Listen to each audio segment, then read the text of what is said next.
Desligue o ruído e conecte-se aos factos. Temos 10 estadias num dos hotéis de luxo Alma Lusa na Comporta. 2 adultos, 2 noites. Assine hoje o Observador com até 58% de desconto e habilite-se a ganhar. Tudo em observador.pt.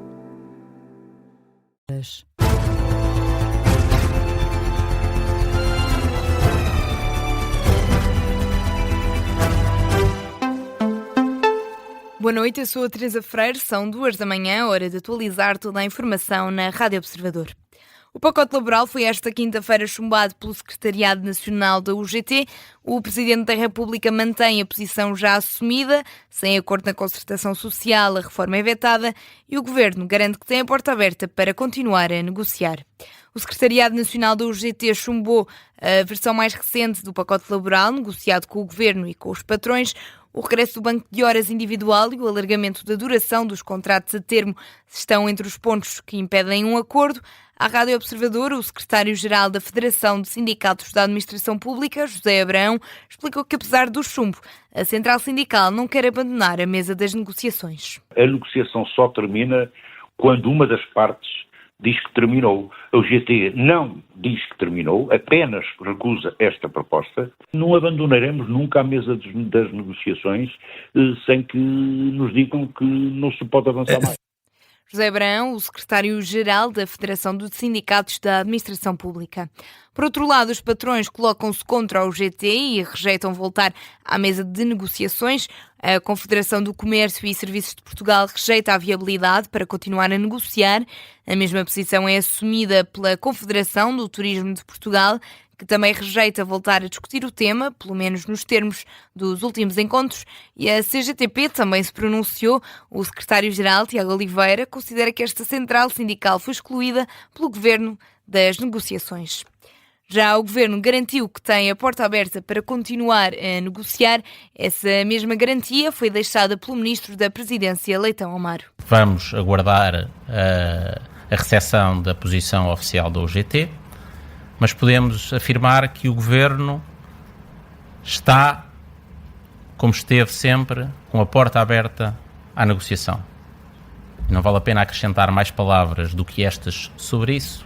E é assim, o Governo tem a porta aberta para completar a negociação. Que versão é que será enviada ao Parlamento? Será a versão aprovada em Conselho de Ministros. Declarações de Leitão Amaro depois do Conselho de Ministros desta quinta-feira. E o Presidente da República deixa o aviso, não vai voltar atrás com a palavra no que toca ao pacote laboral. Sem acordo na concertação social, esta reforma é vetada. No entanto, António José Seguro tem esperança de que todos os envolvidos contribuam para a convergência. Sou uma pessoa otimista, não é?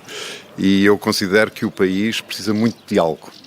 E, enfim, ainda não foi possível chegar a esse entendimento, segundo as declarações que foram feitas pela UGT, mas eu renovo essa necessidade de que o diálogo nunca se esgote, porque é através do diálogo que pode haver convergência. O Presidente da República, que esteve esta quinta-feira em Pedrógão Grande, o chefe de Estado quer prevenir tragédias no futuro. Esteve lado a lado com os autarcas da região de Leiria e com o Ministro da Administração Interna. Visitaram o memorial para as vítimas dos incêndios que assolaram Pedrógão Grande em 2017. O chefe de Estado reconfortou as vítimas que lhe pediram que não permita que a situação se volte a repetir.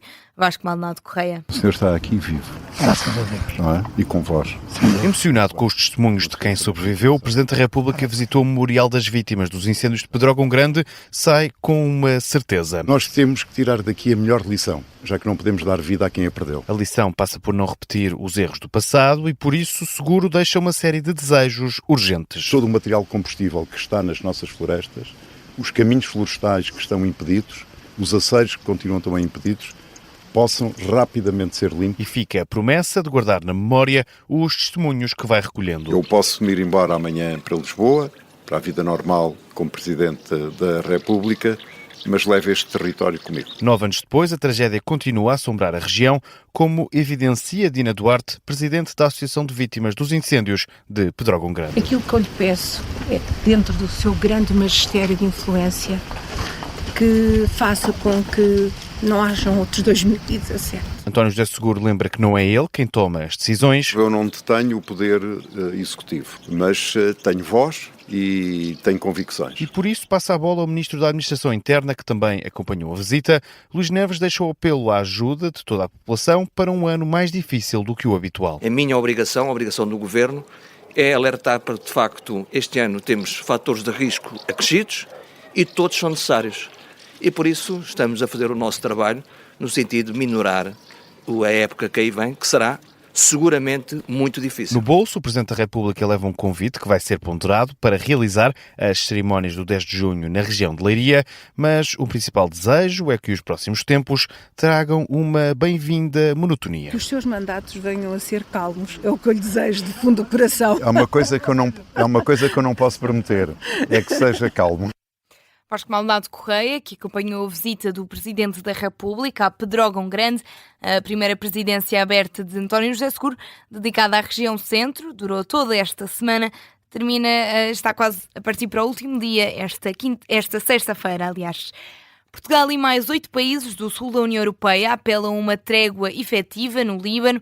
Os Estados-membros do sul da União Europeia emitiram um comunicado em que congratulam o cessar-fogo entre Estados Unidos e Irão, mas deixam um apelo. Pedem que o cessar-fogo seja cumprido em todo o Médio Oriente. Chipre, Croácia, Eslovénia, Espanha, França, Grécia, Itália, Malta e Portugal mostram-se preocupados por a violência continuar em larga escala. É o que sai do encontro que decorreu entre os ministros dos negócios estrangeiros destes 9 países ao longo desta quinta-feira na Croácia. Vladimir Putin e Volodymyr Zelensky concordam com o cessar-fogo de 32 horas devido à Páscoa Ortodoxa, que é celebrada no próximo domingo. A trégua temporária inicia-se no sábado à tarde e termina no domingo à noite. É uma iniciativa que já tinha acontecido no ano passado. Depois deste acordo, o presidente ucraniano veio até à rede social X para deixar mais um apelo ao homólogo russo. Pede que a trégua seja estendida para se terminar com a guerra. Na Liga Europa, o Futebol Clube do Porto e o Nottingham Forest empataram a uma bola no Estádio do Dragão. A equipa da casa abriu um marcador com um gol de William Gomes aos 11 minutos e pouco depois o autogol de Martim Fernandes fechou o resultado.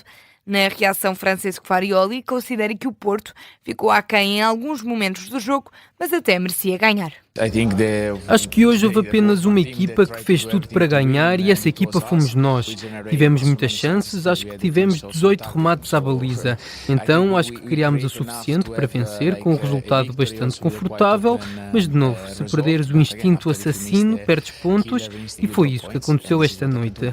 Hoje, por alguns momentos, acho que não estivemos exatamente no nível que deveríamos estar, mas como disse, contra uma equipa da Premier League, criar esta quantidade de oportunidades e acabar com um empate é uma pena, mas é o que é. Já o treinador da equipa inglesa, o português Vítor Pereira, admite que o Porto foi mais forte. De facto, o Porto foi mais forte em termos de jogo, foi mais forte. Agora, eu fiz 9 substituições, 9, né, do último jogo para este. Tivemos com alguma, não há dúvida nenhuma, com alguma felicidade, não concedemos só um golo, fizemos 2, porque bonito seria se nós hoje neste momento estivéssemos aqui a falar, tínhamos ganho 2-1. Vítor Pereira, o treinador do Nottingham Forest, que volta a medir forças com o Porto na próxima quinta-feira em Inglaterra. Ponto final neste Jornal das 2. A informação está de regresso às 2h30 com a síntese de notícias.